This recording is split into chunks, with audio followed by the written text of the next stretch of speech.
ओम मित्राय नमः। संपूर्ण सृष्टि के मित्र ऐसे सूर्यदेव को प्रणाम। ओम रवये नमः।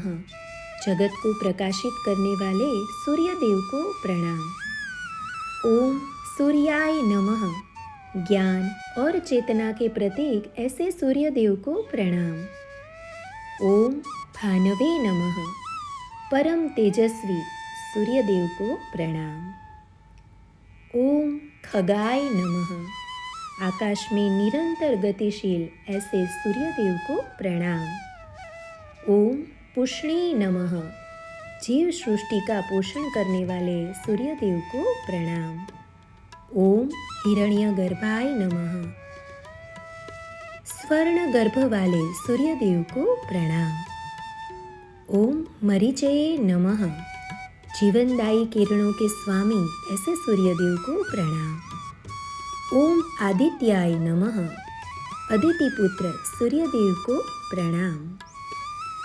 ओम सवित्रे नमः। सृष्टि के सर्जनहार ऐसे सूर्यदेव को प्रणाम। ओम अर्काय नमः। परम पूजनीय ऐसे सूर्यदेव को प्रणाम।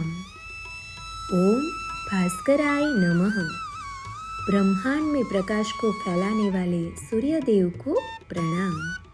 आदित्यस्य नमस्कारान् ये कुर्वन्ति दिने दिने आयुः प्रज्ञा बलम वीर्यम तेजस तेषां च जायते। अर्थात जो लोग दिन प्रतिदिन सूर्य नमस्कार करते हैं उनके आयु प्रज्ञा बल वीर्य एवं तेज में वृद्धि होती है।